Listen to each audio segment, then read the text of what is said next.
Hey guys, welcome back. We are on number 5 in our series of social emotional learning. And this one is about responsible decision making. How do you teach that to your students? I mean, really, you guys are making decisions all day long. They are making decisions all day long. So helping them learn to refine and hone those skills to make better, responsible decisions. This is what today's podcast is all about. So, the ability to make good choices about personal behavior and social interactions is really responsible decision making. And getting down to the science of it, and this is what I've learned, is that our brains are not fully developed until the age of 25.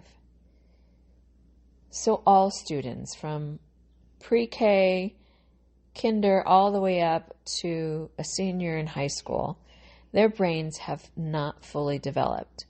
So they are impulse thinkers for the most part. By nature, the way we are created,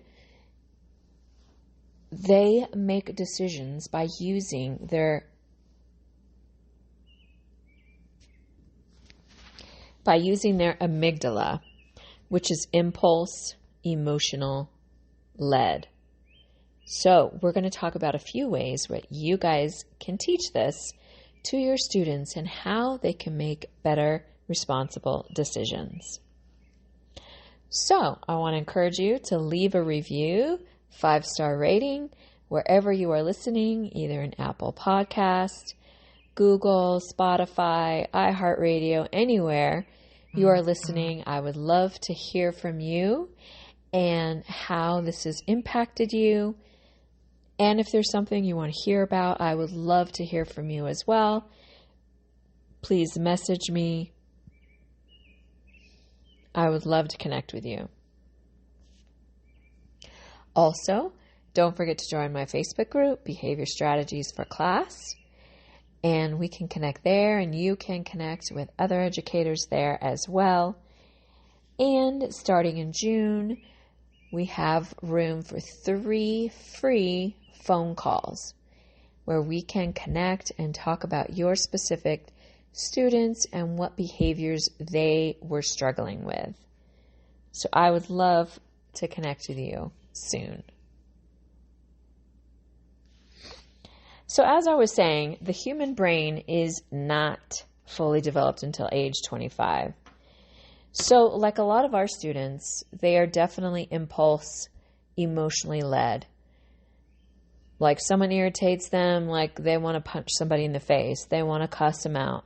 They want to flip them off. They want to push them. They want to slap. They're just immediate is to defend themselves, which is normal for everybody. And sometimes even more so for your students that have had trauma. Look, they have to stand up and fight for themselves. Unfortunately, sometimes some of those students are being bounced around foster home to school. They don't know who to trust. They don't know who to believe. And some other student says some rude remark, like their first impulse, of course, is to push them. Like I said, punch, kick, get out, or sometimes just walk away. So again, that's that fight, flight, or freeze. And for the most part, they do not freeze. They leave, walk away, or they're ready to fight. So, again, just thinking about the students that I've been working with, they are impulse reactive. It is emotionally led. Again, they have not completely developed. But as teachers, we continue to teach and to mold those behaviors and those skills and help them to better learn how to make responsible decisions. And so that is what we're talking about. And so a few ways that you can help teach them responsible decision making. You can have a process to teach them. And sometimes it doesn't have to be totally formal in your classroom. Sometimes you can have a very formal lesson on how you teach this. Other times it's just day to day and how you go about your day that you are already teaching them responsible decision making. So the first way is really identifying the problem. So what is happening that they actually do need to make a decision on? What is the problem? Or maybe it's a choice that they have to decide. And it could be as easy as maybe what they want to write about, or even who are they going to play with at recess? Who are they going to sit with during lunch? And those, again, are not crucial decisions, but a decision that needs to be made anyway. So how do they really come to that conclusion? Again, it can be totally formal, sometimes very informal as you go about your day. So number one would be identifying that problem or the decision that needs to be made. Number two is where you can get even more specific. So you make like a decision grid, a decision spreadsheet, a list of pros and cons on the decision. So if, I do this, what is going to be the benefit? And then the next column, of course, what's going to be not a good benefit for me? How is this going to affect me? So making that list. Again, this doesn't have to be a formal thing every day, all day, as they're going through their decisions. You know your class best and what is going to be best for them. But these are some ideas and some examples that you can use. Number three would be solving that problem, making that decision. Okay, you've decided to make the decision and go ahead with whatever it is. Awesome. So you've made the decision. Because I think sometimes we all get caught up in the pros, the cons, what can happen, what might happen, and then we're kind of stuck there. We don't make a decision. But we want to help. You want to help your students make a decision, to be confident in that decision. And ultimately, if it ends up being a wrong decision, then they learn from that and then they go on. So again, making that decision. So they've identified what the problem or the decision that needs to be made. They've written out like pros and cons about it. Now they've made a decision. So review the decision.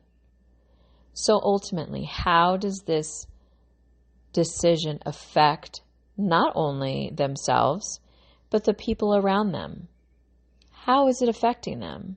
Because just like their behavior, their actions, their choices, their decisions affect everybody around them.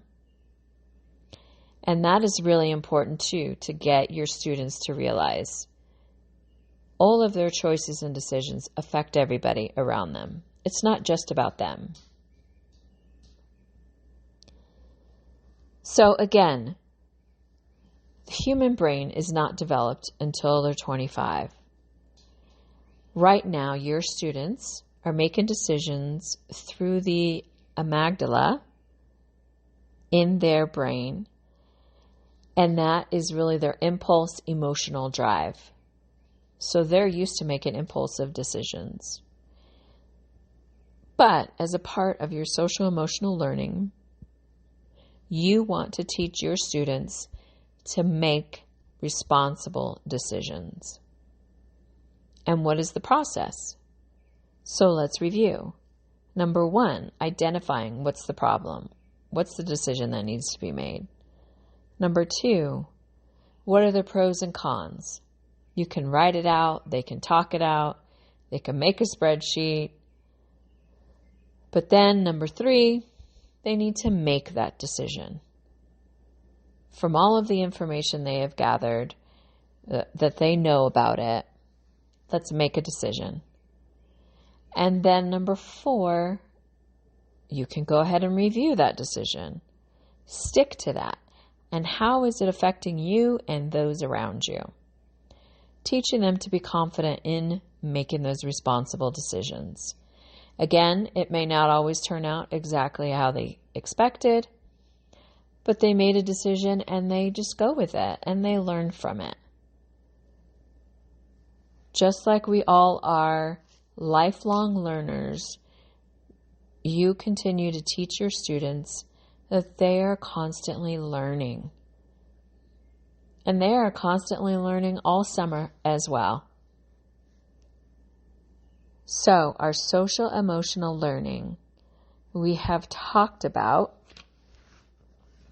self-awareness, self-management, social awareness, relationship skills, and now our last one is the responsible decision making. So I hope this series has been helpful for you. I want to leave you with a quote from Peter Drucker saying, making decisions is a crucial skill at every level. Because like I said, you as an educator are constantly making decisions all day long, every day. And teaching your students how to be responsible and making those positive decisions is just as important. And like everything else, it's a skill that they need to learn and they need to continually learn and get better at. So, thanks so much again for listening. I want to remind you, join my Facebook group, Behavior Strategies for Class. Message me. I would love to hear from you. I also have email, Diane at behaviorstrategiesforclass.com.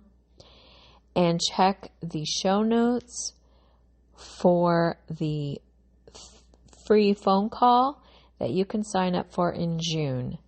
I would love to connect with you and talk to you about your specific students and their specific behaviors.